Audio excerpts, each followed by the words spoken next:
En 2014, le président de la République annonce sa décision de faire entrer Germaine Tillion au Panthéon avec 3 autres personnalités qui, comme elle, incarnent l'esprit de résistance.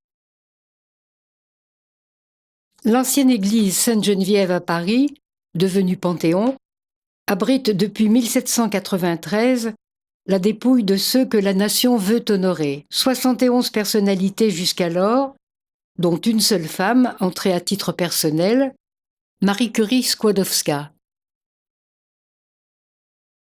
De la tombe familiale où repose Germaine Tillion, une poignée de terre est prélevée. Déposée dans un cercueil, elle symbolisera sa présence au Panthéon. Une plaque rappelle la mémoire de sa mère, Émilie Tillion, assassinée par les gaz et disparue dans les fours crématoires au camp de Ravensbrück en 1945.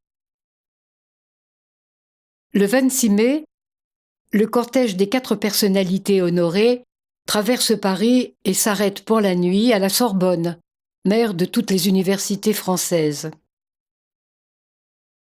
Le 27 mai, devant une foule nombreuse, en présence du président de la République et des corps constitués, le Panthéon accueille 4 héros de la Résistance, Jean Zay, Geneviève de Gaulle, Antoniose, Pierre Brossolette et Germaine Tillion. Aujourd'hui, la France a rendez-vous avec le meilleur d'elle-même. Ils sont 4 à entrer aujourd'hui dans le monument de notre mémoire nationale. Germaine Tillion, son courage, il est intellectuel. Au terme de son travail dans la déportation, elle conclut « Nous pouvions lutter puisque nous pouvions comprendre ». Son courage, il est politique. Elle n'était membre d'aucun parti, sauf celui de la chair souffrante de l'humanité. Courage, parce que jusqu'au mois ultime de sa longue vie, ce qu'elle voulait, ce qu'elle cherchait, c'était à protéger les victimes de l'avenir plutôt que de venger celles du passé. Prenez place, ici, c'est la vôtre. Les cercueils entrent dans le Panthéon, accompagnés par le président de la République et par les familles.